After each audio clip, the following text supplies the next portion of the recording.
Bueno, buenas tardes, les damos la bienvenida desde la Asociación Civil Prodesi, una asociación que, como muy bien ustedes conocen, estamos dedicados hace ya más de 10 años, 15 años, a la ayuda y al auxilio a las familias, a los niños y a los más vulnerables.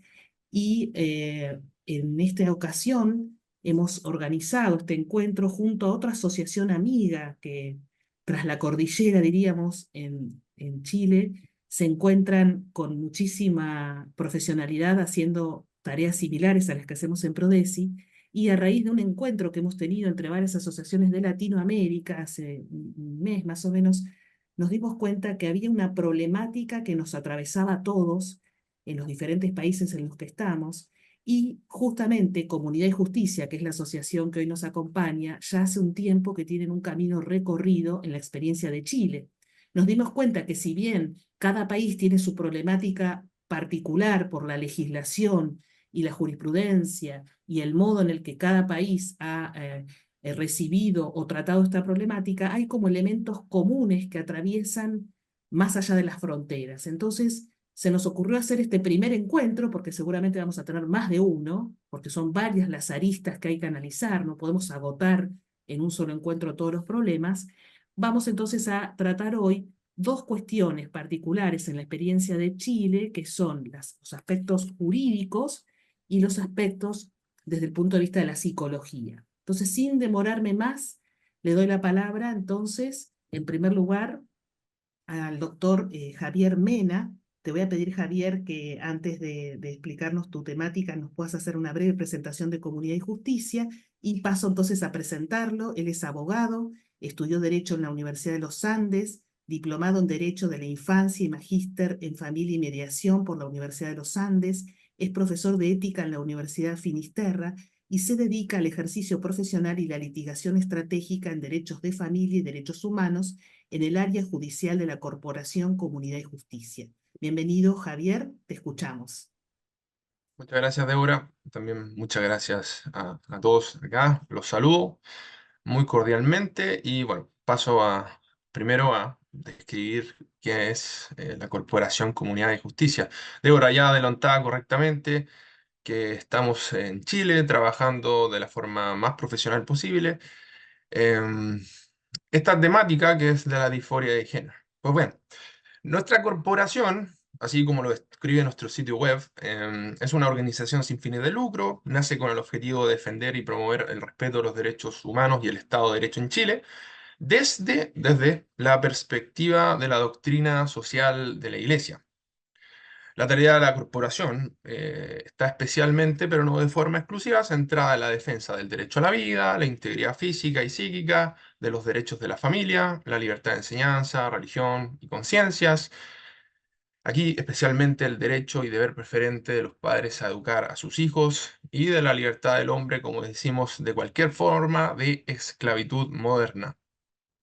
En lo que concierne al área en la que yo me desempeño, como decía Débora, de litigios y asesorías preventivas, bueno, asesoría hemos realizado con establecimientos educacionales y también en materia de litigios, que será el tema que abordaré hoy particularmente.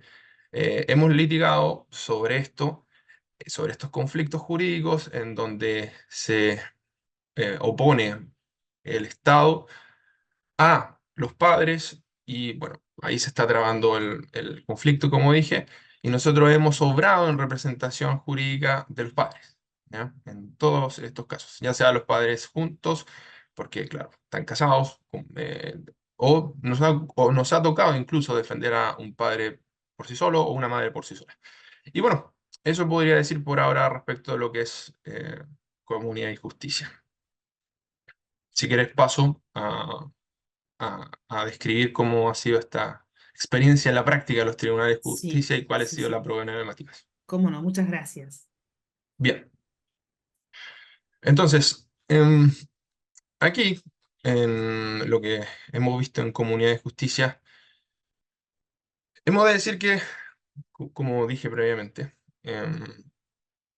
que bueno, es el Estado que se presenta aquí como el principal objetor o a la pretensión de los padres de cuidar a sus hijos, de asumir su deber también de cuidarlos de forma preferente. Y, y la situación en la práctica ocurre del siguiente modo. Miren, se trata normalmente, esto voy a referirme a los litigios de familia, en que un colegio o un centro de salud de carácter estatal presenta lo que se llama un requerimiento ante los tribunales de justicia. ¿Por qué motivo? Por eventual o supuesta vulneración de derechos que estaría sufriendo un niño, una niña o un adolescente.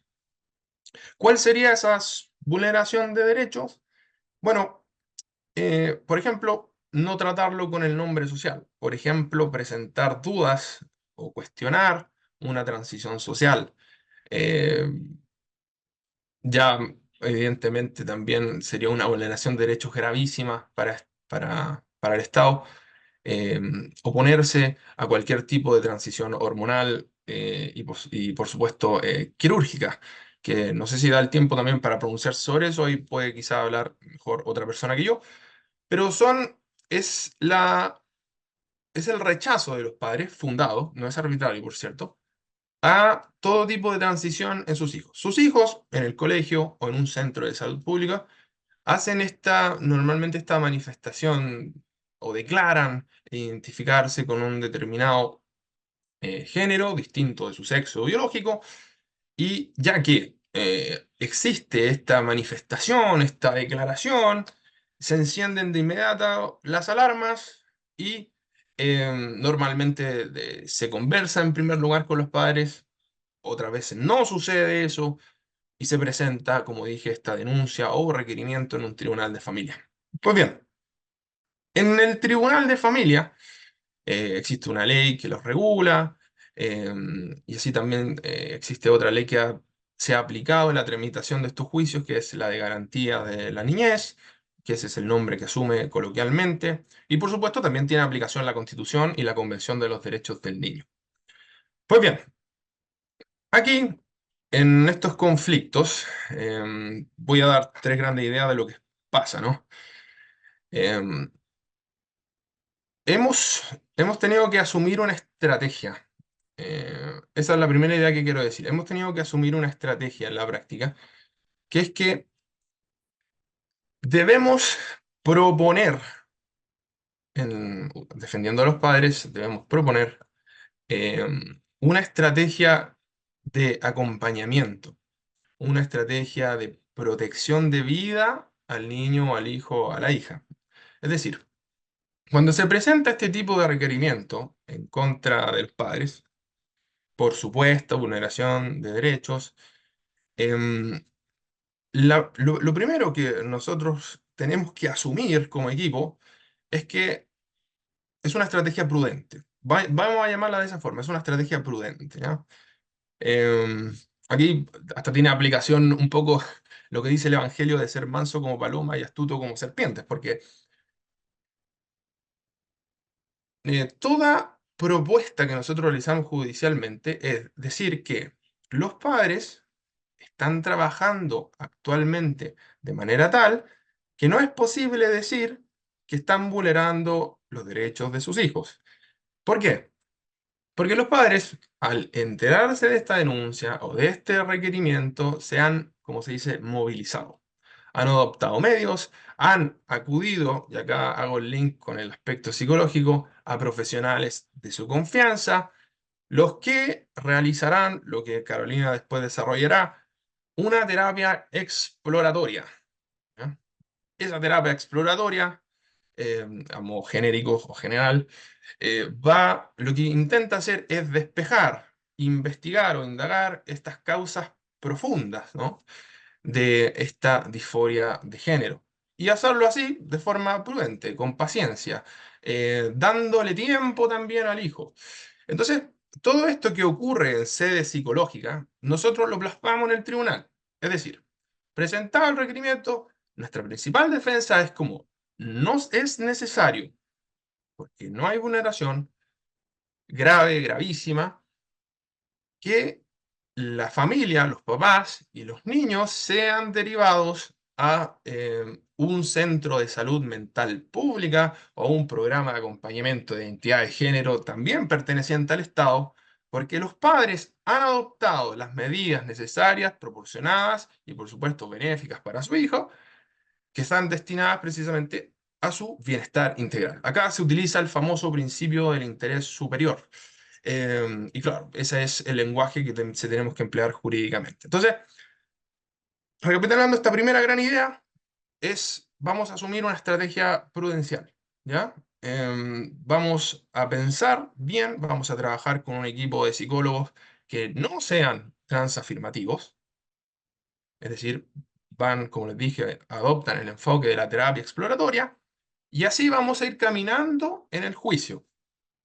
Siempre advirtiendo que vamos a esperar, está trabajando con nuestros psicólogos, y de manera tal que vamos a presentar en esta causa todos aquellos informes que vayan mostrando precisamente los avances, el desarrollo de los tratamientos psicológicos que están llevando a cabo, ¿no? Y así ya se traba en el juicio una idea de que los padres reaccionan, y reaccionan para bien.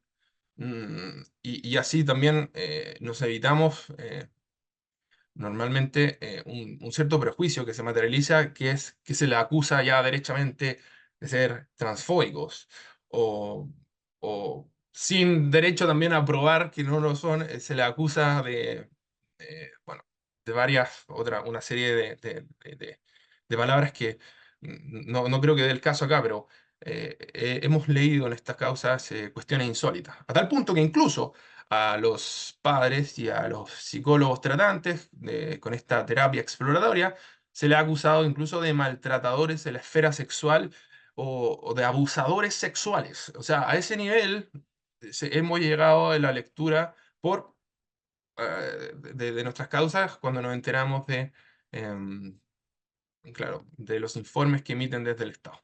Pues bien, dicha esa primera idea, paso a la segunda, que en estos juicios, y lo advertía, necesitamos esta cooperación instituible entre abogados, psicólogos, padres.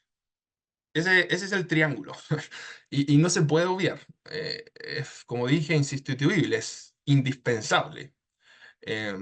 Los abogados van litigando, los psicólogos proveen los suministros necesarios y los padres van en sintonía también con ellos trabajando. Y por supuesto no voy a olvidar al niño, niña o adolescente, él es el receptor, a quien están destinadas todas estas medidas para su bien concreto. Y en este caso, no adoptar una transición de forma prematura, una transición irracional, irresponsable, con todas las consecuencias que ya luego Carolina podrá explicar.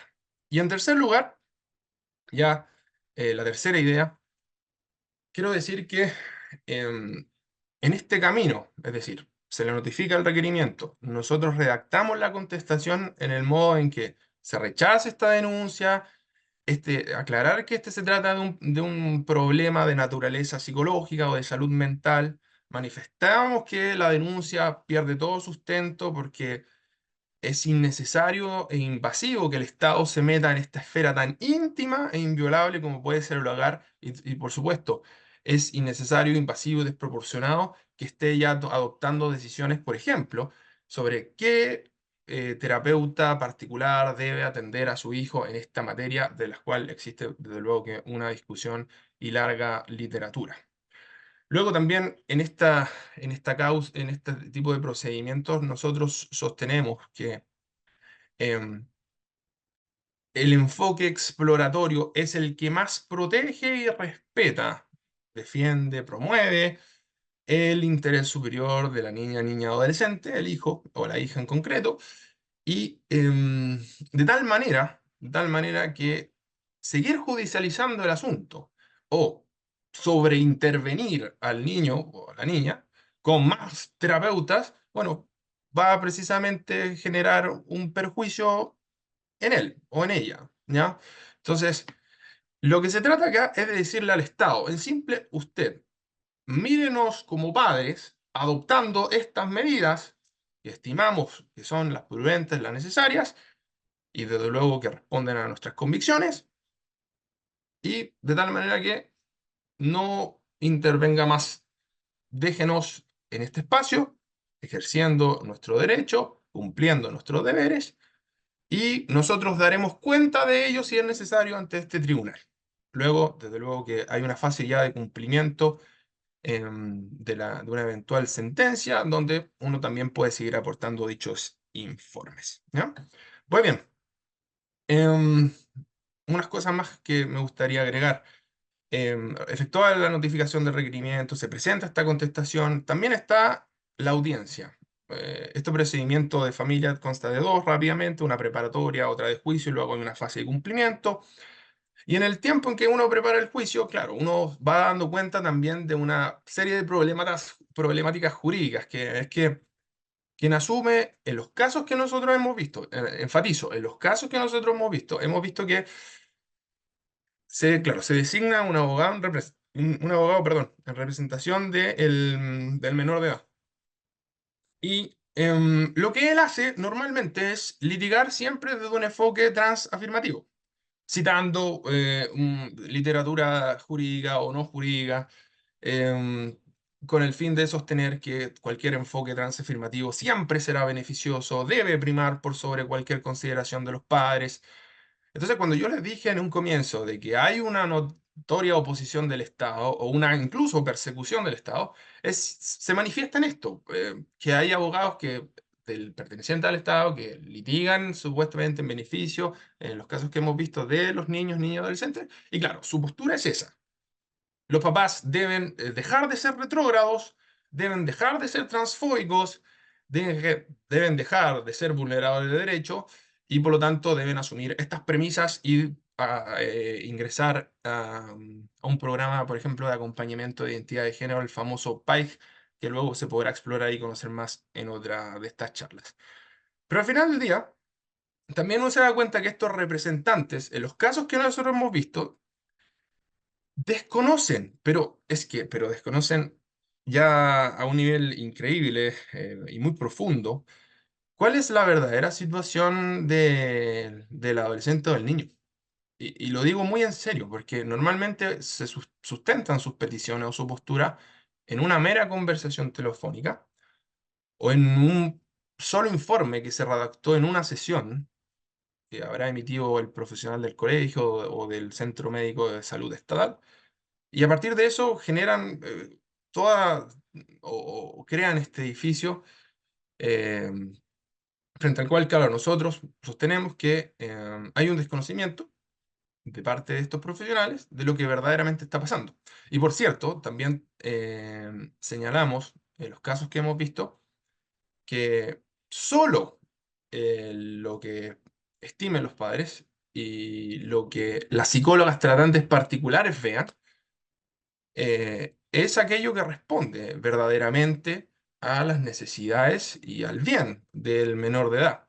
Entonces, voy a darle un ejemplo práctico. O sea, nosotros hemos dicho muchas veces que solo una psicóloga tratante particular que no adopte este enfoque es capaz de ver de forma personalizada, estable, frecuente, lo que pasa en el adolescente. En cambio, este supuesto o este representante del Estado no llega a ese conocimiento tan preciso, tan exacto, tan íntimo. Y por lo tanto, eh, es en virtud de lo que dice esta psicóloga tratante eh, en donde debe recaer el debate, o sea, y también donde debemos estar atentos, ¿no? Porque todo lo demás, normalmente, como todo tratamiento desde el Estado, es despersonalizado normalmente. La frecuencia de la atención es bastante lejana. Habrán, en los casos que hemos visto, insisto, la atención es como un mes, luego tiene hora 2 meses más. En cambio, con las psicólogas tratantes que son particulares, pueden tenerlo perfectamente toda la semana. Entonces, es en ese entendido que, claro, nosotros argumentamos que el conocimiento de esa psicóloga y, por supuesto, de los padres es el que debe conducir todo tipo de medida que se adopte judicialmente, ¿ya? Bueno, efectúa la audiencia, luego se dicta sentencia em, y hay un seguimiento de aquella. En nuestros casos, hemos conseguido logros, desde luego. Ha existido también reconocimiento a esta proactividad de los padres. Hay un reconocimiento también a esos derechos de los padres y también al cumplimiento de su deber. Pero también nos hemos encontrado con férrea oposición y actualmente tenemos unas 4 causas en actual tramitación, en donde, claro, existe esta férrea oposición, como yo les dije, donde nos hemos encontrado, y acá voy a citar otro ejemplo, siempre de forma respetuosa y resguardando la confidencialidad, en que por ejemplo, ahí estaba la niña, se trata de una niña que es cuidada por sus papás, vive con ellos, en que ella pasó por un periodo en que se identificó con un nombre, digamos, masculino, que recogió de una serie animada, pero ¿qué pasa? Se atendió con estas profesionales tratantes de una institución particular y se dio cuenta de que claro, toda esa idea de esta manifestación no era verdaderamente lo que le estaba pasando. Entonces, porque la acompañaron, exploraron con ella qué es lo que está pasando. Y bueno, ella después hizo presente, ya sea su abogado representante del Estado y ante el tribunal a través de nosotros, que ya no quería que la trataran como ese nombre masculino, que esto de la disforia del género había cesado, que la dejaran tranquila, que ahora estaba trabajando con estas psicólogas y que esta causa termine lo antes posible porque ya está causando angustia en ella y también, por supuesto, en los papás. Ya, ustedes se preguntarán, bueno, ¿y qué pasó, Javier? Porque ya dio a conocer todo ese antecedente. Ya, la respuesta sensata sería como esta causa debería haber terminado, pero no, sigue. Sigue, ¿saben por qué? Porque ese abogado que supuestamente obra del Estado, que supuestamente obra en su interés, sigue insistiendo en que debe, por ejemplo, ingresar al programa de identidad de género. Sigue insistiendo en que los papás deben entrar a un centro también estatal para reparar el maltrato. Sigue insistiendo, y así. O sea, para que se den cuenta de que aquí ya pasamos de una discusión jurídica a advertir que por detrás ya hay una cuestión ideológica que es muy seria. No solo porque los papás han dicho consistentemente no, porque estamos explorando, estamos prudentemente cuidando a nuestra hija, hasta la misma niña ha señalado, mire, ¿sabe qué? No quiero. No, al Estado en este caso le ha importado nada, o sea, de verdad es algo que a uno le toca ver de forma abrumadora. Y otro ejemplo, simplemente ya con esto cierro y me callo, es de las experiencias complejas donde hemos tenido que abordar. Es como les dije también en un momento en que se han acusado, no, se nos ha acusado nosotros como corporación y también a las psicólogas como que teníamos un paradigma contrario a los derechos humanos, a la identidad de género. Y uno se preguntará ya, pero deme razones jurídicas y evidencia científica al caso. No lo hacen. Normalmente son afirmaciones sumamente abiertas, donde nos tratan pésimamente, de forma peyorativa, y yo le exijo, ¿me puede dar razones de por qué estamos equivocados? No. Es normalmente una cita muy abstracta de derechos que no jurídicamente no veo cómo se relacionan en el caso concreto, que no veo ese ejercicio interpretativo o judicial que me diga, mire, ¿sabe qué? En este caso concreto, este derecho está afectado por este hecho, por este hecho, por este hecho, por este hecho. Normalmente es, usted es transfóbico, usted no respeta esta norma y punto. Pero yo le pregunto por qué. Y bueno, y ahí nos hemos encontrado con estas problemáticas jurídicas. Pero como la idea con la que ya cierro y que es la más fundamental, se requiere trabajar en conjunto. Esto es un análisis normativo, es interdisciplinario. Lo que dirás, Carolina, es fundamental.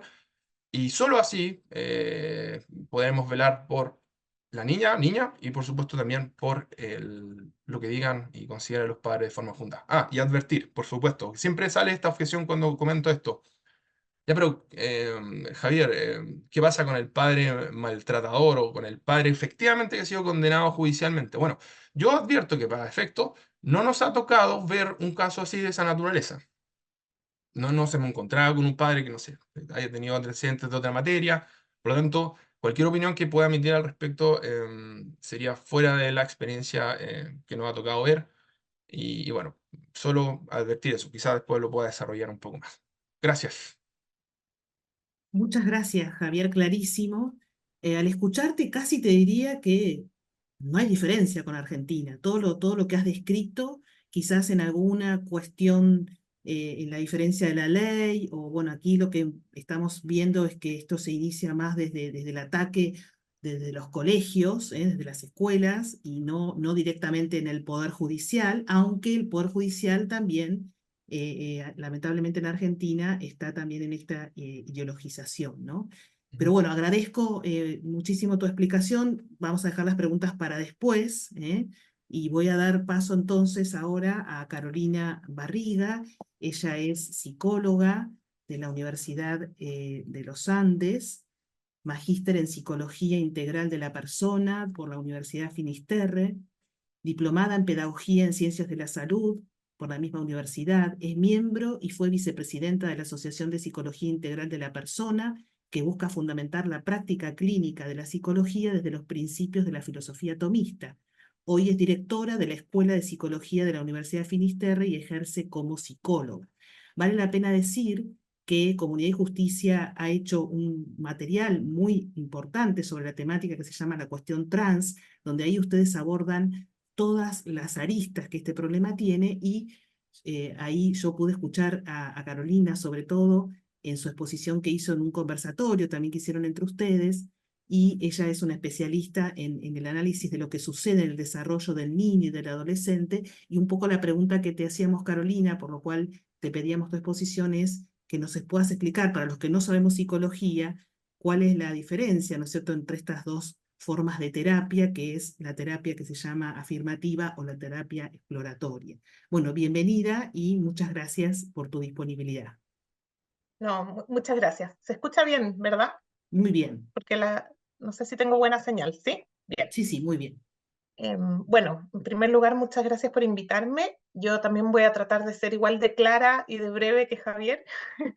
Me impresiona porque en general a los abogados como que no se les entiende mucho, pero se entendió perfecto, así que muchas gracias por tu exposición, Javier. Bueno, Débora en el fondo puso el punto central que tenía que ver con poder explicar de manera muy sencilla cuál es la diferencia entre estos dos tipos de abordaje, la terapia afirmativa y la terapia exploratoria, ¿ya? La terapia afirmativa, tal como de algún modo ya lo mencionó Javier, es una terapia que parte de la premisa que efectivamente el niño está en el cuerpo equivocado.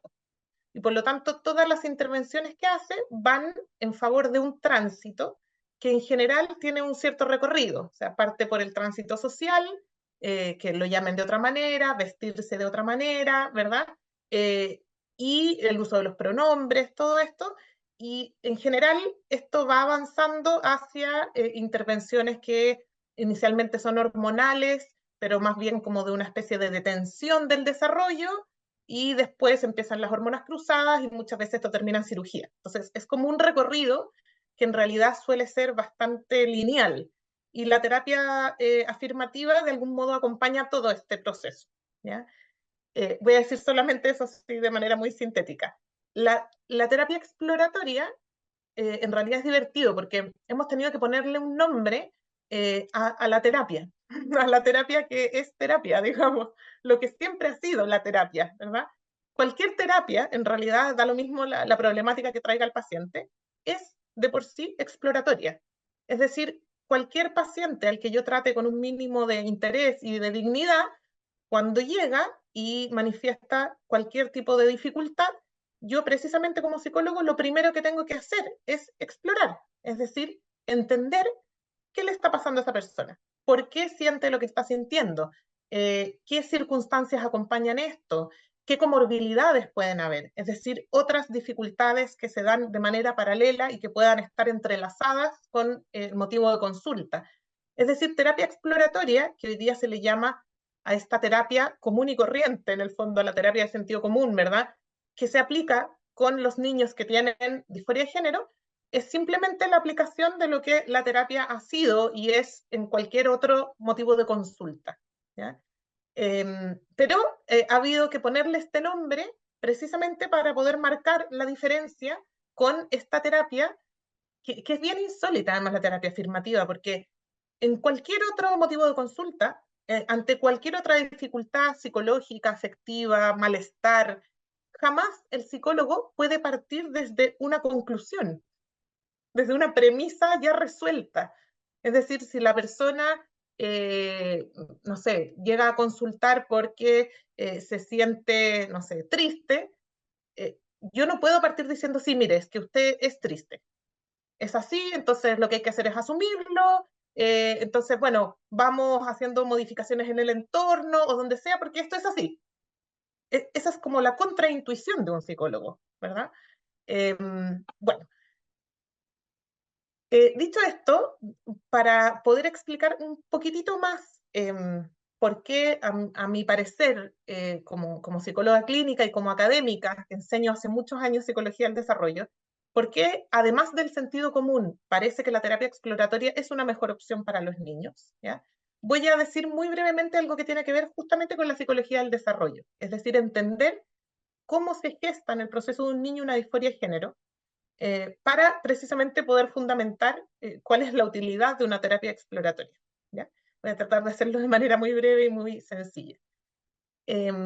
Bueno, lo primero que uno tiene que conocer en profundidad para poder entender esto son las etapas del desarrollo, ¿verdad? Y las tareas que van asociadas a cada una de estas etapas.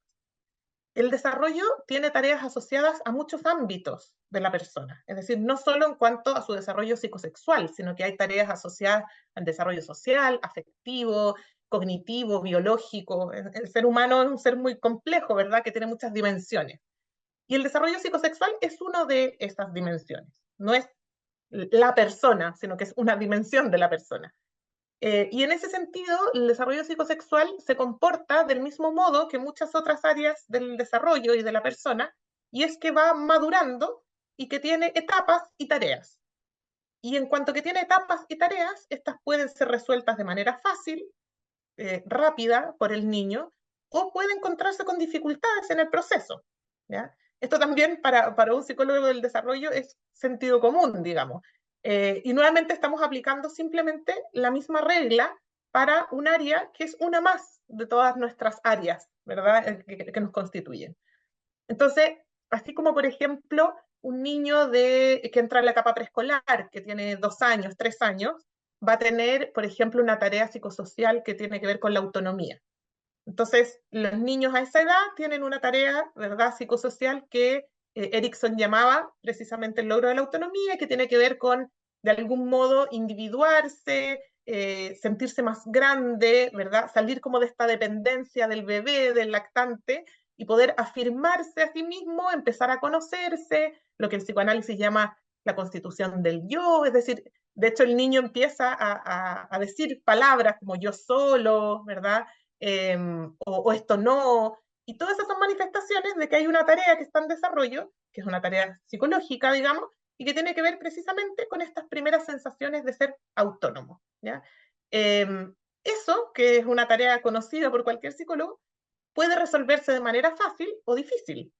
Va a depender obviamente de la historia de cada niño, de su temperamento, de su entorno, de un montón de cosas que pueden pasar.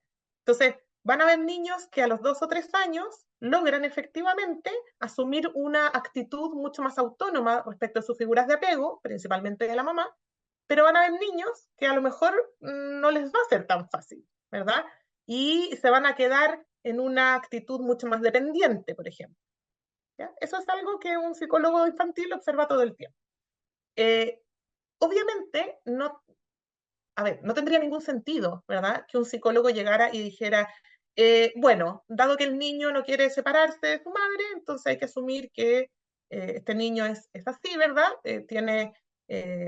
Hay una categoría distinta de personas que se llaman personas dependientes, y que entonces lo que tenemos que hacer es afirmar su identidad y entonces, nuevamente, movilizar el ambiente, hacer los cambios para que él se sienta bien. Obviamente esto es una analogía, ¿verdad? Porque estamos hablando de otra área del desarrollo, pero de algún modo se aplica esta misma regla. Entonces, ¿qué es lo que sucede en el desarrollo psicosexual? Bueno, en la etapa preescolar, los niños que han nacido con un sexo biológico, ¿verdad?, inician sus primeras fases de la identidad sexual en la etapa preescolar, ¿ya? Los niños descubren, por ejemplo, que existen hombres y mujeres, ¿ya? Algo que a uno le podría parecer muy obvio, en realidad el niño no lo sabe, o sea, no ha tomado conciencia más bien, ¿ya? De que efectivamente hay niños y hay niñas, y de que hay hombres y de que hay mujeres. Y de hecho por eso uno en esa etapa ve que los niños están muy interesados en ese tema, ¿ya? Y los niños intuitivamente ligan esta condición de ser hombre o ser mujer a la base biológica genital. ¿Por qué? Porque los niños son muy concretos, tienen un pensamiento concreto, ¿verdad? Entonces ellos empiezan a hacer preguntas. ¿Por qué mi cuerpo es así? ¿Por qué el de mi hermano es así? Juegan al doctor, abren la puerta del baño a ver cómo, no sé, si el papá se está bañando, si la mamá, para ver cómo es, ¿verdad? Hacen muchas preguntas, exploran, porque están naturalmente en esta etapa en la cual ellos descubren una parte de su identidad, empiezan recién a construir su identidad, y una de esas partes de la identidad tiene que ver precisamente con ser hombre o ser mujer. Bueno, esto es una tarea del desarrollo, es decir, nadie nace sabiendo o teniendo una identidad sexual, cuando esto es lo que quiero decir. Es una tarea psicológica, ¿verdad? Toda nuestra identidad es una tarea psicológica en la cual, por una parte, descubrimos aspectos de nosotros mismos, la identidad tiene que ver con conocernos, y luego, en etapas más avanzadas del desarrollo, también con ciertas decisiones que van a configurar nuestra identidad. Es decir, yo tengo que conocerme y asumir muchas cosas respecto de mí para formar mi identidad, conocer mi temperamento, ¿verdad? Asumir un montón de cosas que tienen que ver con mi identidad, mi historia familiar, mi cultura, bueno, en fin, son cosas como aspectos pasivos, podríamos decir, de la identidad. Y luego, obviamente, la identidad también, sobre todo en la etapa de la adolescencia, tiene un aspecto más activo, es decir, bueno, también soy quien, en algún sentido, quien quiero ser, ¿verdad? Yo configuro de alguna manera también mi proyecto de vida, mis valores, bueno, etc. Pero eso en realidad no tiene tanto que ver con la etapa preescolar, sino que tiene que ver con tareas del desarrollo más adelante. Entonces, básicamente, el niño en estas primeras etapas se está descubriendo, se conoce. Eh, y entonces, en esta tarea del desarrollo, que nuevamente insisto, es una tarea, no es un dato o algo con lo que nacemos acabado, ¿ya? Puede haber dificultades. Hay niños que rápidamente se identifican con su sexo biológico y otros niños que están en una cosa como intermedia, que tienen conductas de género cruzado, es decir, conductas poco típicas de su propio sexo, que no significa necesariamente que eso sea una disforia de género. Hay niños que definitivamente se identifican con el sexo opuesto y dicen, mira, yo, no sé, mamá, yo soy una niña o soy un niño. Bueno, pasan un montón de cosas, ¿ya? Eh, pero en realidad este es el niño básicamente es un ser en desarrollo. Y por lo tanto, muchas veces esto se resuelve simplemente con el tiempo, ¿ya? Y eso es una evidencia para el psicólogo infantil en muchas áreas del desarrollo, nuevamente, ¿ya? Ahora, si ayudamos al niño a resolver una tarea que le está costando resolver, probablemente va a ser más fácil para él, ¿verdad? Si el niño que está muy dependiente, pero que a lo mejor ya tiene 4 o 5 años y no logra como romper ese apego inicial, yo lo primero que tendría que hacer al recibir a ese niño, ¿verdad? Porque los papás empiezan a preocupar o empiezan a tener problemas en el colegio, ansiedad de separación, cosas, ¿verdad? Yo lo recibo, lo primero que tengo que hacer es una terapia exploratoria, es decir, ver qué está pasando, ¿verdad? Que el niño no está pudiendo cumplir esa tarea del desarrollo, ¿ya? Y ahí, bueno, habrán elementos temperamentales, habrán dinámicas familiares, a veces simplemente hay que tener paciencia, hay que acompañar al niño con mucho cariño, ¿verdad? Porque a lo mejor el niño está más inmaduro, entonces necesita más tiempo para lograr una tarea, ¿ya? Entonces, bueno, desde ese punto de vista, es evidente que una terapia exploratoria es mucho más respetuosa del proceso natural de desarrollo. Eh, eh, a ver, es que no quiero extenderme con demasiado ni complejizar mucho. Solamente una última idea que creo que es importante, también desde la perspectiva del desarrollo, es que es muy distinto un niño que manifiesta una disforia de género en la etapa preescolar, que era lo que observábamos hasta hace muy poco tiempo, de manera muy poco frecuente, pero con casos obviamente han existido, ¿verdad?, desde siempre. Estos niños, antes de que se impusiera como primera línea o como primera opción la terapia afirmativa, en general recibían un apoyo más exploratorio o incluso un apoyo que va justamente a poder reforzar la tarea. Es decir, no solamente explorar y ser neutros y esperar y acompañar de una manera neutra, sino que antes, ahora eso ya prácticamente no existe, ¿verdad? También se acompañaba a estos niños más bien ayudándolos a identificarse con su sexo, digamos, así como uno al niño que es más dependiente lo ayuda a hacerse más autónomo, o sea, como una aproximación más activa, ¿verdad? Pero en ambos casos, tanto en la terapia exploratoria como en la otra terapia, ¿verdad? No afirmativa, digamos, el porcentaje de niños que desistía o que esta disforia de género desaparecía antes o con la llegada hasta la adolescencia, digamos, era en promedio de un 80%. ¿Ya? O sea, es altísimo el porcentaje de niños que si no se aborda desde lo afirmativo, ¿verdad? Va a terminar remitiendo porque es lo natural, ¿verdad? Que va a pasar.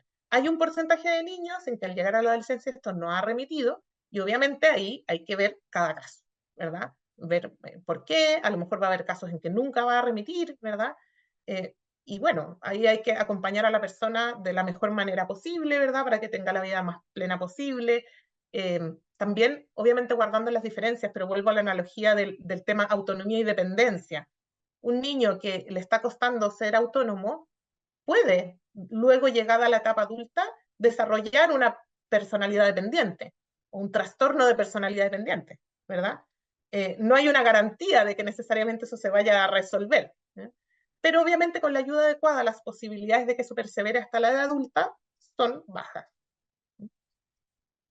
Bien, y entonces el último punto que quería enfatizar es que es muy distinto estar observando una disforia de género en esta etapa del desarrollo preescolar, que era lo que observábamos hasta hace poco tiempo, que observar una disforia de género que aparece por primera vez en la etapa de la adolescencia, ¿ya?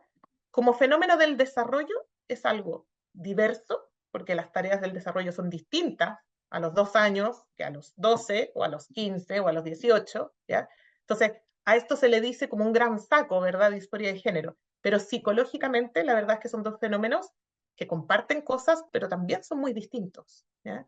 Y por lo tanto, al entender que además la disforia de género en la adolescencia suele presentarse de manera abrupta. No sé si en todos los casos, porque decir todos es una palabra demasiado absoluta, ¿verdad?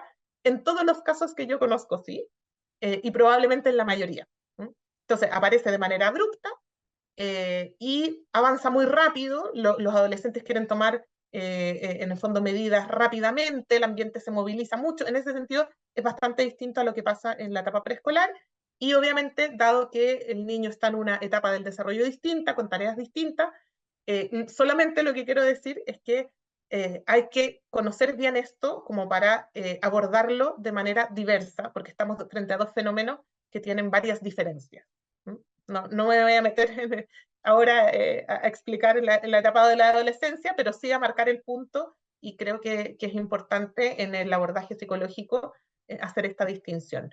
Lo poco que se sabe sobre esta disforia de género de inicio tardío y avance veloz, que se le dice, que es un fenómeno bastante nuevo, ¿ya? Hasta hace el año 2018 creo se hizo la primera publicación, o sea, es un fenómeno realmente muy nuevo, que ha avanzado de manera rapidísima y de la poca evidencia de investigación que hay, se asocia mucho al uso de redes sociales, ¿verdad? O sea, parece tener otras características. Entonces ahí solamente lo dejo enunciado como simplemente para no mezclar demasiado las dos situaciones que pueden tener características diversas. Eso. Muchas gracias, Carolina, clarísima también. Bueno, antes de abrir el Zoom decíamos con Javier que sin lugar a dudas el fenómeno de la pandemia y el encierro de muchos adolescentes potenció excesivamente esto y como ustedes muy bien saben, en Europa han prendido algunas alertas, como el caso de Gran Bretaña, ¿no? A través de un informe muy serio, el informe CAS que hizo una psiquiatra, se dieron cuenta que el camino que estaban tomando en esta afirmación de estos adolescentes o niños no era el más adecuado y por eso están como retrocediendo y han incluso hasta prohibido los bloqueadores de pubertad. Pero bueno, aquí nos surgen un montón de preguntas que tienen que ver con la contracara de esto, ¿no? Es decir, ¿qué pasa cuando se toma un camino afirmativo en un niño o en un adolescente, las consecuencias que pueda tener? Pero para no poner yo mis preguntas, vamos a dar lugar entonces a las preguntas que quieran hacer los que están aquí. Aprovecho para agradecer la presencia aquí de varios abogados, familias, madres de la Asociación Manada, que es una asociación que se encuentran ya hace un tiempo largo reuniéndose familias ante esta problemática. Hay mucha soledad en los padres que pasan estos problemas, ¿no? Porque son sus hijos y agradecemos que estén aquí desde Prodesi, estamos tratando también de a poquito de acompañarlos. Agradezco también a la doctora Florencia Monetti, que desde Córdoba está aquí presente. Pero Francesca, de Prodesi, te voy a pedir que nos leas las primeras preguntas que nos llegaron a través del formulario de inscripción. Creo que vos puedes abrir tu audio, ¿no es cierto? Sí, ahí está. Bueno, empiezo con la primera pregunta que dejaron. Dice, no sé si se me escucha bien. Sí, muy bien. Dice, ¿cómo se aborda el tema de niños o niñas adolescentes en presencia de los padres en la consulta médica? Creo que es para Carolina. Sí, ¿me puedes repetir la pregunta? Porque no capté muy bien qué quería decir. A ver, dale de nuevo. Sí. Dice, ¿cómo se aborda el tema de niños o niñas adolescentes en presencia de los padres en la consulta médica? Claro, es que decir el tema es algo un poco Claro, amplio, por porque eso aquí perdón que sí, me meto en esta pregunta, creo que sí, apunta, hay una cuestión que hemos visto muy sí. preocupante, ¿no? Digamos, si los padres tienen que ir con los hijos al tratamiento, ¿no? Ujú, Y además a veces no saber qué es lo que el psiquiatra o el psicólogo va a conducir, o si ujú. conviene que primero los padres consulten y vean, digamos, cómo abordar a su hijo por separado, hasta también ver, digamos, el parecer de esta, o la orientación del psicólogo, ¿no? Porque ha pasado en algunas Sí, familias que inocentemente han ido a un psicólogo y les han hecho la afirmación inmediatamente y ahí se genera también un conflicto con el hijo, ¿no? sí. Esa es la Bueno, pregunta. sí, sí. Justamente yo creo que aquí nuevamente se aplica como la regla general, ¿verdad? Lo curioso es que con los temas de género parece que todo es como la excepción a la regla, ¿verdad? Pero la regla general, cuando un padre tiene un hijo que, por ejemplo, un adolescente, ¿verdad? Que tiene algún problema y necesita un psicólogo, lo primero, muy importante, sea cual sea la dificultad, es que los papás busquen un psicólogo que sea de su confianza. En ese sentido, obviamente esto no significa que los papás necesariamente van a tener que participar de la terapia, eso hay que verlo en cada caso.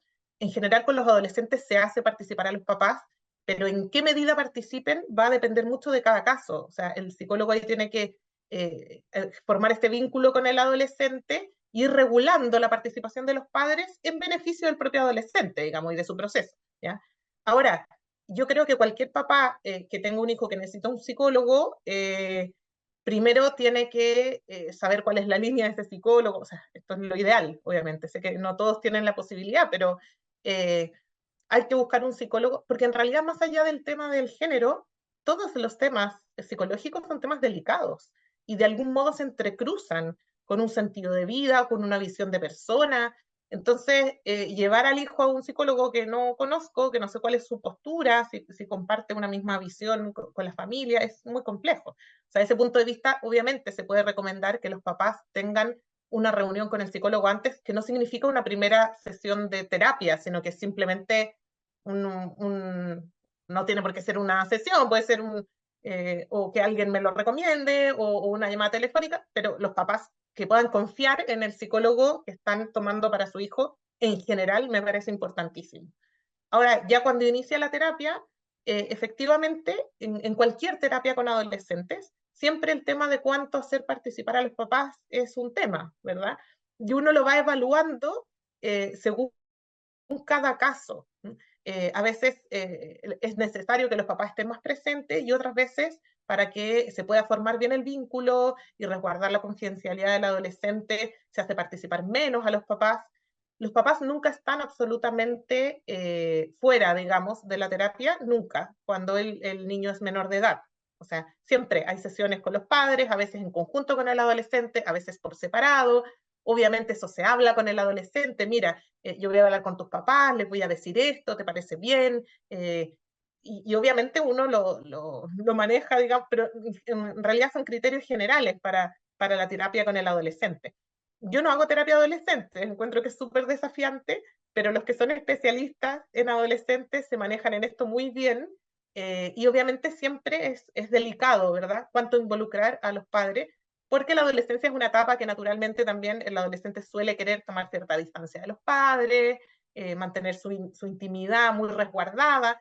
Entonces ahí está el arte, ¿verdad? Y la prudencia del psicólogo de poder hacer partícipe a los papás, pero de una manera que sea funcional a la terapia y en beneficio del paciente. Entonces yo diría que en realidad, más allá del tema particular que se vaya a abordar, ese es como siempre el criterio. No sé si con eso respondo. Sí, bueno, justamente en relación a esto, ahí leo una pregunta que es, ¿cómo saber la línea del psicólogo? ¿Qué preguntas le tenemos que hacer para darnos cuenta? A los padres no nos dan una presentación de su línea y los informes son al finalizar el año. Mm. Claro, yo no sé, yo creo que aquí obviamente hay una gran diferencia entre lo que es la consulta privada y la consulta pública. Cuando el psicólogo trabaja privado, digamos, obviamente uno tiene muchas más posibilidades de conocer su línea porque uno, o sea, cuando uno va a llevar, no sé, yo digo, el auto al taller, uno googlea el taller, o sea, hoy día googleamos todo, ¿verdad? Uno googlea al psicólogo, el psicólogo tiene publicaciones, uno se informa un poco. Yo la verdad es que creo que es tan delicado el tema del psicólogo que la recomendación del boca a boca me parece fundamental, es decir, alguien que conozca. De hecho, uno lo hace, no sé, uno necesita, por ejemplo, ayuda doméstica en la casa, uno no deja entrar en su casa a una persona que es un completo desconocido, uno pide referencias, ¿verdad? Eh, y si eso nos parece fundamental, obviamente, porque esa persona está ingresando a mi hogar, ¿cuán más delicado es un profesional que va a trabajar temas tan sensibles con los hijos, ¿verdad? Entonces, eh, yo creo que si uno quiere saber la línea de un psicólogo, quizás justamente el tema del género es un tema bastante decidor, porque es un tema donde se polarizan bastante las posiciones y donde uno puede más o menos ver una línea antropológica detrás de esto. Entonces, yo creo que uno con toda la libertad, uno puede preguntarle directamente al psicólogo, bueno, ¿qué opinas de este tema del género? Y hacer la pregunta, digamos, y uno le va a quedar clarísimo cuál es su postura antropológica, digamos. Me parece que es una pregunta sensata. Ahora, en el sistema público, claro, es mucho más complejo porque a mí me asignan a alguien. Entonces ahí también la libertad de elegir una línea, bueno, es complejo. Yo me imagino que en eso en Chile y en Argentina es bien parecido. Eh, Uno en realidad ahí no tiene mucha capacidad de elección, así que uno le toca al psicólogo que le asignan. Y en el sistema público, al menos en Chile, nuevamente no me atrevo a decir todos porque sería una generalización injusta, pero sí al menos la gran mayoría tiene una postura afirmativa. Entonces uno más o menos puede intuir que esa va a ser la línea, digamos, del psicólogo. ¿Ya? Entonces, eso. Bien, buenísimo. Bien. Francesca, creo que hay una pregunta para Javier, ¿no? Sí, seguimos con una pregunta para Javier. Dice, ¿qué pasa cuando los padres no están de acuerdo? Es decir, uno afirma y el otro no. Uno apoya, digamos, esta terapia afirmativa y el otro no. Ya, gracias por la pregunta. Y muy buena. De hecho, la próxima semana tengo una audiencia en un caso que pasa eso. Tenemos, claro, hay que nuevamente realizar un juicio particular. Cada familia tiene su propia historia. Pero bueno, ¿cómo podría plasmarse jurídicamente esto? Bueno, eh, quizá me remita al caso, al que estoy viendo, para poder sacar ideas. Eh, los papás están separados. Em, uno tiene el cuidado personal, es decir, el menor de edad vive con ese padre, y el otro solo tiene derecho y debe cumplir también con este régimen de relación regular y directa, o el famoso derecho de visitas. Pues bien, pasa que quien tiene el cuidado en esa causa, es decir, quien vive con el menor de edad, sí está de acuerdo con que se transiten y que se haga incluso lo antes posible, porque le advirtieron desde los psicólogos del programa este de acompañamiento de identidad de género estatal, que si no transitaba lo antes posible, se iba a suicidar el adolescente. Es decir, este es el famoso recurso de la pistola en la cabeza, que si usted no hace esto, su hijo morirá, ¿ya? Entonces, frente a eso, el papá que no tiene el cuidado personal, sino que tiene la relación directa y regular, ha manifestado una postura de voy a abstenerme de tratar con el nombre social y por supuesto de pronunciarme positivamente respecto de cualquier otro indicio o acción que implique la transición de su hija. Porque el padre, acudió a un terapeuta que tiene el enfoque que explicaba Carolina de no afirmar y de sí explorar. Entonces, frente a esa realidad, puede pasar a la pregunta que se genera un conflicto jurídico y tengamos que litigar sobre este tipo de casos. Y claro, nos tendríamos que formular las preguntas como, ¿tiene derecho el padre a seguir viendo a su hija en virtud de que piensa que ella no debe transitar? ¿Podemos restringir o suspender su derecho a verla? Complejo, ¿no? Complejo. Y sobre todo se pone aún más complejo cuando vemos la edad también del niño o niña, que también hay que tener que considerar, pero no solo la edad, hay que también ver su grado de madurez, de desarrollo psicológico, entran una serie de factores. Y claro, se complejiza aún más porque tenemos que también, por ejemplo, el adolescente se cuadra con el padre con quien vive y los dos dicen, no queremos verte o que mi hija no te verá porque tú eres transfóbico. Y bueno, en el ejercicio de esa causa, nosotros hemos desarrollado todo lo que se ha dicho, que el papá no tiene una postura caprichosa, no es transfóbico, si uno se remite a la palabra fobia propiamente tal, no tiene un temor irresistible o aversión por su hija, no, simplemente tiene estas precauciones debidas a la luz de la evidencia científica, etc. Bueno, eso podría decir, pero también puedo advertir que si supongamos que no bien separados, lo que yo siempre voy a invitar es que se exploren o se busquen todas las alternativas posibles en esta materia. Desde luego que uno puede asumir que el primer terapeuta es el mejor, este es el idóneo, el adecuado, pero por un tema práctico, así como a veces uno ve a un doctor, después siempre pide una segunda opinión. Como, bueno, está esto, pero también está esto. Veamos también y después cotejemos, veamos, concluyamos, etcétera. Lamentablemente hay gente que en el sector público, como decía Carolina, no tiene esa elección. Lamentable no la tiene. Y muchas veces tiene que, tener que cargar con ello y se generan mayores conflictos. Em, Esto desde luego que lo que estoy diciendo repercute en el ámbito judicial, pero previamente se requiere todo este trabajo comunicativo, reflexivo, teológico, antropológico, ético, moral, en fin. Va por ahí mi pregunta. No sé si se responde bien. Sí, sí, sí, muy bien. Bueno, claro, es un fenómeno muy, muy complejo, muy complejo. Bien, Francesca, no sé si hay más preguntas. Seguimos. Próxima pregunta es ¿cuáles son las causas de la disforia de género y si existe realmente el género o si es una cuestión ideológica? Creo que Qué iría buena para... pregunta. Muy buena pregunta. Ujú. Bueno, antes, mientras escuchaba a Javier, pasó una idea por mi cabeza que quiero transmitirles de manera muy breve, porque después les prometo que voy a responder directamente a la pregunta, pero cuando yo hablé de las etapas del desarrollo y de que esta disforia podía remitir durante el tiempo y qué sé yo asumí en lo que estaba diciendo que esta tarea se resuelve de manera correcta cuando hay una congruencia entre sexo y género. Eso lo di como por hecho, ¿verdad? Pero en realidad es algo que hoy día no es tan asumible. O sea, esto es lo que está cuestionado, digamos, ¿ya?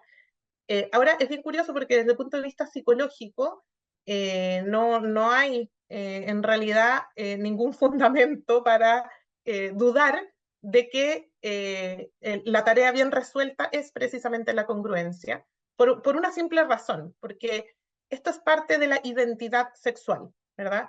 Y el término identidad en psicología, ¿verdad? Y también en su raíz etimológica de la palabra, significa idéntico. La identitas, la identidad, justamente es un concepto psicológico que manifiesta esa unidad que yo logro al ir conociendo distintos aspectos de mí e ir de alguna manera construyendo una imagen unitaria y coherente, ¿ya? Por lo tanto, la persona, de hecho, que tiene un trastorno de la identidad o una identidad difusa, o, ¿ya? En general, digamos, en psicología, ¿qué es lo que uno ve? Dice, a esta persona como que no sé quién es, como que no sé describirla, porque en el fondo tiene como cosas que son incongruentes entre sí, entonces como que no logro hacerme una idea cohesionada, ¿verdad? Y coherente y articulada de la personalidad de esa persona o de su identidad, finalmente, ¿ya? Y desde ese punto de vista, la identidad sexual es naturalmente, desde un punto de vista psicológico, unitaria, ¿ya? Y de hecho es tan natural que sexo y género, y ahí voy a ir en un segundo a responder la pregunta, son dos aspectos que deben ser coherentes entre sí, que la propia persona que experimenta esta incongruencia entre sexo y género, lo que desea es la unidad de estos dos elementos. Y por eso existe el fenómeno del tránsito, ¿ya? Si estos fueran dos variables independientes, el tránsito no existiría como fenómeno, ni la disforia de género. Porque ¿por qué disforia? Porque hay un malestar, digamos. No debería haber malestar, uno diría, bueno, esto, sexo y género, son dos cosas que no tienen nada que ver, entonces yo tengo un sexo, un género y da lo mismo, ¿ya? Y de hecho la propia persona que tiene disforia de género o el mismo transexual experimenta esta disforia, este malestar, precisamente porque estos dos elementos que deberían ser coherentes son incongruentes. Y lo que busca el tránsito es volver a unificar, en un sentido bastante artificial, digamos, pero lo que busca es reunificar sexo y género. Y con esto respondo de manera muy breve a la pregunta. Lo que antiguamente se llamaba sexo incluía la dimensión biológica y psicológica de la persona, porque hasta hace poco tiempo asumíamos que la persona era una unidad de cuerpo y alma, podríamos decir, ¿verdad? O cuerpo y psique. Entonces, finalmente, el sexo se refería a la sexualidad en un conjunto de elementos físicos, biológicos, psicológicos, ¿ya? Ahora, en el momento en que se empiezan a plantear las teorías de género, precisamente lo que hacen es separar estas dos dimensiones, la dimensión corporal y la psicológica. Y para poder separarlas tienen que acuñar un término, un nombre que ayude a distinguir si nos estamos refiriendo al aspecto biológico o nos estamos refiriendo al aspecto psicológico. Y ahí es cuando se acuña este término de género, ¿ya? Entonces, en algún sentido es un término artificial, pero en algún sentido está denotando algo que es real. Es decir, la sexualidad tiene un aspecto psicológico, y a eso es a lo que le llamamos género hoy día, ¿ya? Esta conciencia, percepción de mí mismo como hombre o como mujer, que trae apareada además un cierto sentimiento de feminidad y masculinidad. Bueno, esto daría para mucho, así que solo ahí me detengo, pero lo que quiero decir es que el sexo y el género, en algún sentido uno podría decir, existen. Ahora, el término se acuña precisamente para hacer una distinción de dos elementos que naturalmente están unidos y que por lo tanto hasta hace un tiempo ese término no existía. Y bueno, y después la pregunta tenía una segunda pata, que son las causas de la disforia de género. Creo que eso es demasiado extenso para poder responderlo en un minuto, pero solamente quiero decir que toda dificultad psicológica es siempre multicausal. Entonces, y cada caso es diverso, ¿ya? Y por lo mismo es muy importante la terapia exploratoria. De hecho, hay casos donde las causas de la disforia de género son muy sencillas y son, por ejemplo, muy ambientales. ¿ya? Una familia donde, y esto uno puede decir, ay, pero este es como el estereotipo, pero he visto casos reales, no uno, varios, ¿verdad? De un niño que vive en una familia donde el papá es bastante satelital, donde tiene puras hermanas mujeres, una casa muy feminizada, donde finalmente el rol de hombre como que no tiene mucha cabida, las hermanas lo excluyen, no, tú no puedes entrar al club porque eres hombre, y este niño empieza a decir, bueno, yo no quiero ser hombre, o sea, esta cuestión qué es, ¿ya? Y entonces se empieza a vestir como niña, empieza, ¿ya? Y esto empieza, bueno, hay casos, podríamos decir, tan sencillos como esos, donde la intervención es psicosocial y se resuelve de manera relativamente fácil, relativamente digo, porque hay que involucrar al papá, hay que hacer un montón de cambios, ¿verdad? Pero obviamente uno no podría decir que esa es la causa, porque todos los casos son distintos, ¿verdad? Y de hecho en la investigación se ha visto últimamente que incluso hay casos en que habrían ciertos elementos biológicos que no determinan una disforia de género, ¿ya? No es que una persona nazca como con un gen transexual, o ya eso no existe, pero sí ciertos elementos biológicos, hormonales, por ejemplo, que podrían ser un factor interviniente, uno de muchos factores, en algunos casos, ¿ya? Entonces, lo que quiero decir es que cada caso es un mundo, y bueno, sería demasiado largo obviamente abordar todas las posibilidades. Así que con eso ya cierro. Buenísimo. Seguimos con otra para Javier. Dice si alguno de los casos que ustedes defienden han llegado a la Corte Constitucional de Chile.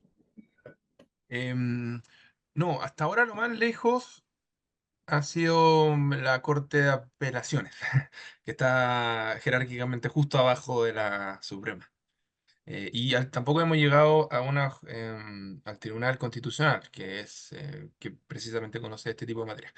Y estimamos que por ahora, salvo que Dios diga otra cosa, sí podría eventualmente llegarse a la Corte Suprema. Ahora, algo que comentaba un poco Débora al inicio y que quizá también pasa en Argentina. La Corte Suprema tiene un pronunciamiento más o menos claro en este tema y es, en términos muy simples, transafirmativo. O sea, hay un conocimiento de este derecho a la identidad de género. eh, Esto da para otra discusión, pero que va más allá de lo que dice la misma ley, ¿ya? Actual que rige en Chile. Entonces, bueno, eso podría decir. Bueno, y ni que hablar la Corte Interamericana, ¿no? Si tuviese que llegar un caso, no sé ahí qué Sí. pasaría, porque ya sabemos, incluso Chile ha sido muy castigada por la Corte Interamericana. Bien, sí, el panorama jurídico es difícil, es complejo, es no tanto como lo psicológico, pero sin lugar a dudas es complejo. Bien, creo que ahí hay, Francesca, ¿alguna otra pregunta? Sí, seguimos. Dice, ¿cómo ayudar desde la niñez y luego en la adolescencia cuando hay tanta contaminación en redes sociales y todos los medios de comunicación? Esto es para mí, supongo. Sí. Me parece que Eh, sí. sí, es una pregunta compleja, o sea, efectivamente, yo, a ver, yo diría que la influencia de las redes sociales y los medios de comunicación es mucho más determinante en la adolescencia que en la primera infancia, ¿ya? Tampoco es inocua en la primera infancia, pero es bastante más determinante en los casos donde la disforia de género aparece en la adolescencia. Yo diría que ahí, de hecho, es bastante determinante, es una de las cosas que más influye. Em, es compleja la pregunta, porque en realidad toda la neurociencia, la psicología, cada vez con más claridad indica que los niños y los adolescentes bastante avanzaditos en su adolescencia no debieran tener acceso a redes sociales, o sea, es tan simple como eso, ¿ya? Los perjuicios que tiene superan con creces los beneficios, ¿ya? Y esto no solo en cuanto a las redes sociales, sino que a Internet en general, bueno, el uso de pantallas, esto da, ¿verdad?, para muchísimo, pero claramente el uso de redes sociales requiere un nivel de madurez cognitiva, cerebral, un manejo, control de impulsos, un montón de cosas que no están para nada listas, ni siquiera durante la adolescencia. Hoy día los niños muy chicos tienen acceso a redes sociales, o sea, antes de entrar a la adolescencia, 8 años. Entonces estamos en un panorama muy complejo porque eso no se condice con ninguna recomendación desde el punto de vista psicológico. Pero claro, a veces está la presión social, ¿verdad? El niño va a quedar aislado, hay un montón de temores que tienen los papás, entonces terminan cediendo como a esta presión. Yo creo que ahí la clave, como tantas otras cosas, ¿verdad? Es ponernos de acuerdo como papás, informarnos mejor, tenemos que agruparnos y de alguna manera tomar decisiones más conscientes para poder remar en contra de una cultura que tiene muchas cosas que son dañinas y que al final el que tiene la última palabra es el papá, ¿verdad? No es el niño. Entonces, al final yo creo que ahí la gran responsabilidad está en que de verdad como papás nos pongamos de acuerdo y tomamos decisiones bien informadas y no como bajo estos fantasmas del aislamiento social y de la presión de los quiero caerle bien a mi hijo, bueno, un montón de cosas que pueden pasar que son súper complejas, pero nuevamente yo creo que esto aplica para muchos otros temas también. Pero en principio, bueno, de hecho hoy día todo esto del el ciberbullying, que tiene consecuencias dramáticas a veces, incluso eso sí, terminan en suicidio, ¿no? Esto que decía Javier de que la premisa del psicólogo transafirmativo partía con esta amenaza, ¿verdad? Si su hijo no transita se va a suicidar. Bueno, aprovecho de decir que eso es un mito urbano, no hay ninguna evidencia de que eso sea así, pero sí, por ejemplo, un inadecuado uso de redes sociales puede terminar en consecuencias muy graves. Los niños y los adolescentes no tienen la madurez de la corteza prefrontal para analizar muchas veces las consecuencias que van a tener sus actos, para valorarlos adecuadamente en el contexto. De hecho, si uno se pone bien radical, el cerebro termina a madurar a los 25 años. El problema que tenemos hoy es que además la adultez legal se ha ido adelantando. Entonces, tenemos cada vez personas con un cierto rol de adulto en la sociedad que no tienen la madurez biológica, cerebral, digamos, para tomar decisiones que son más a largo plazo o que tienen consecuencias más graves. Bueno, en fin, eso. Espero Sí, sí, sí, haber eso es respondido algo. terrible. Acá en la Argentina también hubo este cambio. Antes la mayoría de edad era a los 21 años, cuando se pasó a los 18, yo siempre digo, se ha desprotegido a ese joven, ¿no? Porque a los 18 años sabemos que todavía no puede tomar un montón de decisiones a esa edad. Y el derecho lo desprotege al darle más autonomía.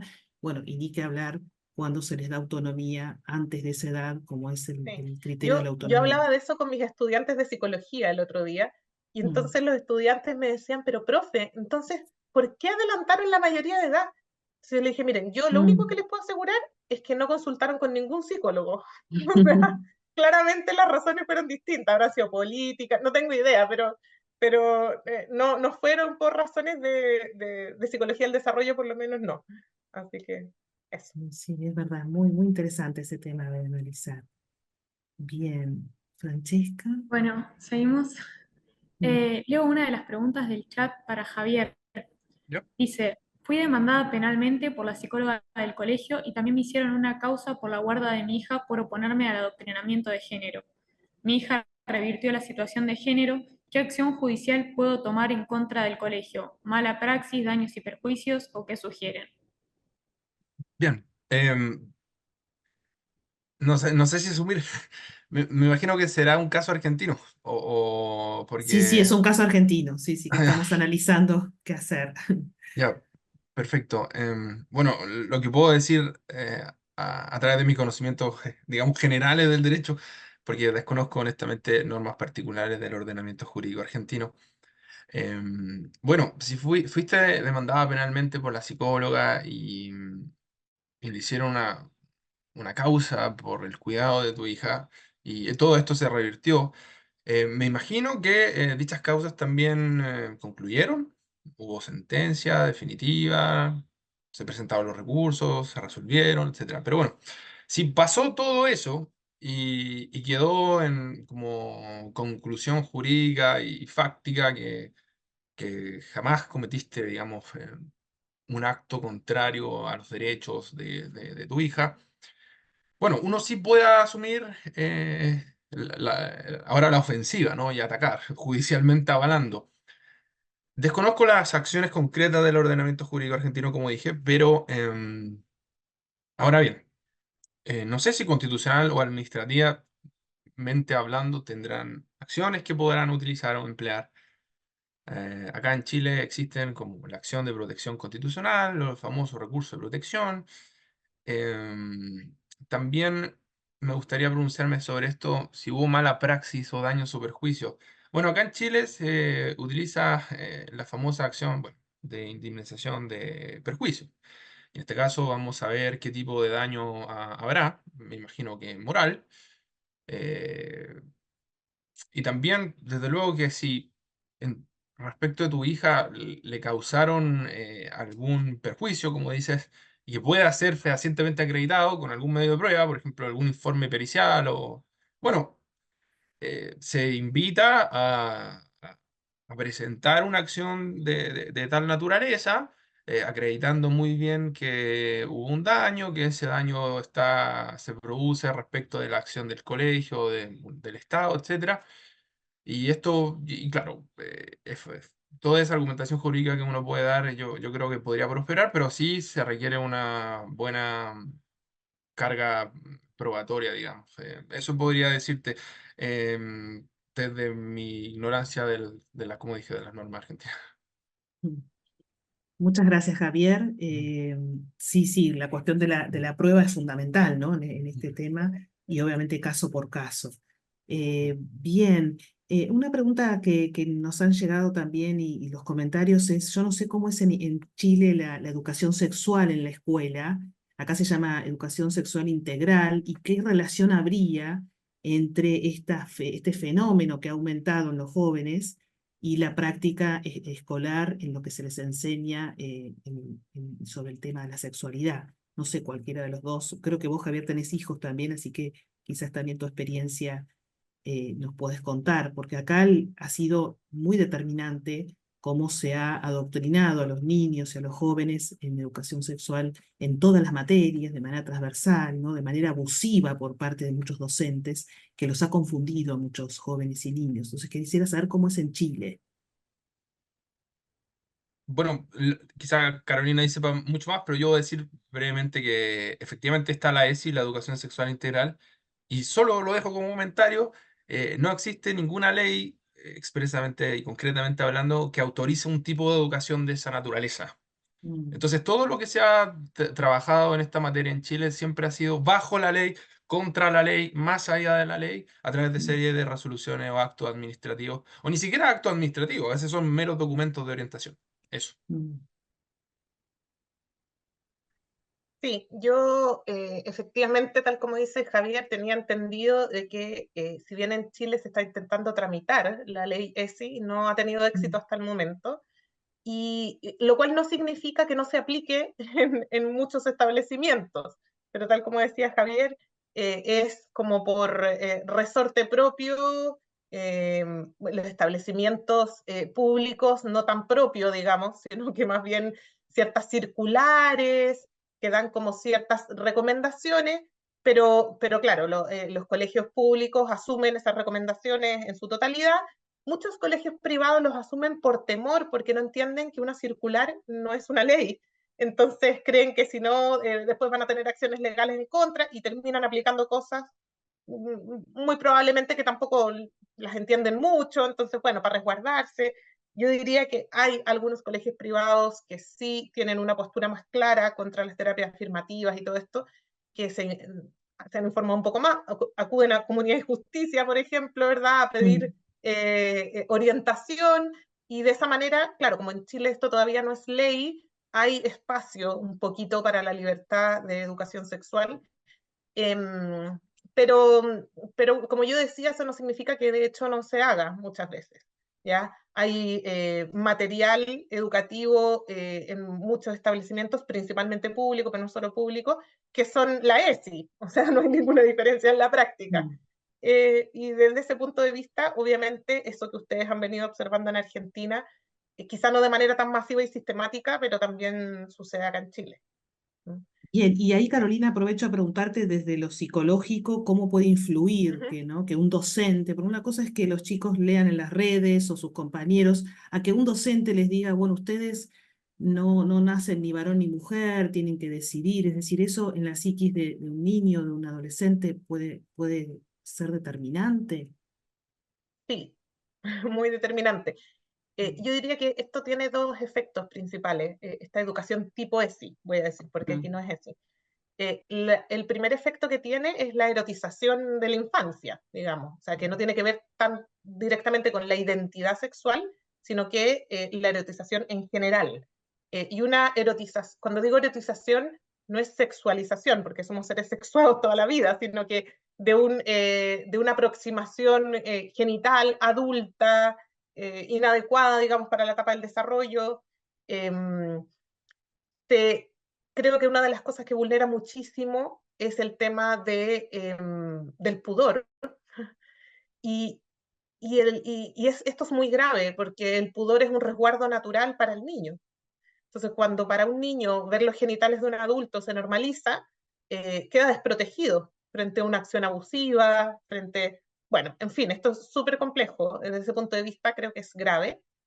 Y decir muy brevemente solamente en relación a la identidad, obviamente sería simplificar mucho las cosas, decir, como el profesor dijo que yo podía ser niño o niña, eso va a generar directamente una historia de género, eso es demasiado simplista. Pero obviamente es un elemento importante. Acuérdense que estas primeras etapas de la identidad, este conocerme a mí mismo, cuando yo soy pequeño, mis principales fuentes de información sobre quién soy son los adultos. ¿Ya? Esta actitud reflexiva, más activa respecto de mi identidad, este mirarme a mí mismo y yo decir, sí, esto que decían de mí me hace sentido o no, lo dejo, lo tomo, esa parte de la identidad es propia de la adolescencia. El niño construye su autoconcepto básicamente de la información que le dan sus papás, sus profesores después, sus compañeros. Entonces, obviamente, lo que el profesor diga es relevante. Eh, y cualquier información que contradiga de algún modo las inclinaciones naturales nunca van a tener un efecto positivo en el niño. Entonces, si yo le digo, volviendo a la misma analogía con los problemas que pueda tener esto, pero si yo le digo a un niño que en realidad él lo que tiene que hacer es no prepararse el desayuno solo, sino que en realidad, si su mamá lo quiere, estoy hablando de la autonomía y la dependencia, ¿verdad? Si su mamá lo quiere, en realidad su mamá va a hacer todo por él. Imagínense un discurso como este, digamos, en un niño que al revés debe avanzar hacia la autonomía y yo le digo justo lo contrario. Uno diría, bueno, ¿eso va a generar en el niño un trastorno de personalidad dependiente? No, sería muy simplista, pero claramente no lo va a ayudar en nada, o sea, lo va a confundir. Y si esto se junta con heridas afectivas, dinámicas familiares determinadas, puede ser un elemento que obviamente confluya también en una disforia de género, como un elemento más, Haga digamos. una eclosión, claro. Es Claro, claro. complejo. Sí, en Argentina, curiosamente, la ley de ESI no habla de perspectiva de género, solamente instaura la posibilidad, la obligatoriedad de esta enseñanza, pero también resguarda en uno de sus artículos la ley la prioridad de los padres y de la comunidad educativa en esto. Ahora, esto fue avasallado totalmente. De hecho, nosotros en PRODES hicimos un protocolo para padres, cómo poder defenderse frente a este avance de la ESI en el derecho que ellos tienen de resguardar a sus hijos, y ahora estamos pensando en hacer un protocolo similar para las familias que atraviesan la cuestión esta de la disforia, ¿no? Porque también tienen que tener herramientas de cómo presentarse en los colegios, qué decir, qué argumentos Mm, llevar, porque no necesariamente todos tienen que saber derecho ni psicología, ¿no? Ese es el gran problema en ya. el que los padres se encuentran realmente muy desprotegidos. Bueno, creo que estamos llegando al final de la hora pautada. Vuelvo a agradecerles muchísimo a Comunidad y Justicia, a través de Javier, de Vicente, que creo que se tuvo que retirar, que fue el puente que él nos ha hecho en esta preparación, a ti, Carolina, también, que sé que colaborás mucho con Comunidad y Justicia. Hay dos aspectos que aquí nos están quedando y que posiblemente hagamos un futuro conversatorio, que es el aspecto político, por un lado. Sé que ustedes están haciendo muchas gestiones para ver si desde el punto de vista legislativo, de los que tienen que tomar decisiones, pueden revertir esta legislación que ha hecho tanto daño. Y también el aspecto médico, ¿no? Porque acá hay algo que tenemos que entender bien, qué efecto genera el bloqueo hormonal, el bloqueo de la pubertad, la hormonización, la mutilación, o sea, todos esos elementos que se ponen con tanta naturalidad como si fuese un paraíso para esas personas. Ya estamos viendo que ha habido casos muy dolorosos, ¿no? Y sobre todo esto de por qué desde la niñez se avanza hacia esto, que hay que prender las alarmas. Entonces también entender un poco los aspectos médicos y políticos. Y también nos han hecho llegar algunos testimonios de personas que están allí en Chile, ¿no es cierto?, que habiendo hecho esta transición, como se dice, están dando testimonios para mostrar el daño que se les ha hecho y por qué ellos alertan de que no se metan con los niños en esto, ¿no? Así que bueno, posiblemente haremos 1 o 2 encuentros más sobre la temática. Les agradezco nuevamente a ustedes por su amabilidad, ha sido sumamente claro y además profesional, ¿eh? Se nota que ustedes están metidos en el tema, estudian, analizan con mucha prudencia y mucha delicadeza, porque en esto hay mucho sufrimiento, sin lugar a dudas, por muchas familias. Así que ahí están en el chat agradeciendo y bueno, espero volver a verlos, ¿por qué no? Y hacer cosas juntos con Comunidad y Justicia. Gracias a todos los que se conectaron, les haremos llegar la grabación por el mail y quedamos a disposición para cualquier consulta o ayuda que podamos darles desde Prodesi. Muy buenas tardes y gracias, Javier y Carolina. Muchas gracias. Muchas Que gracias, estén que muy estén muy bien. bien. A ustedes. Chao, chao. Chao, Adiós. chao. Gracias, Francesca, también por las preguntas que leíste. Buenas noches.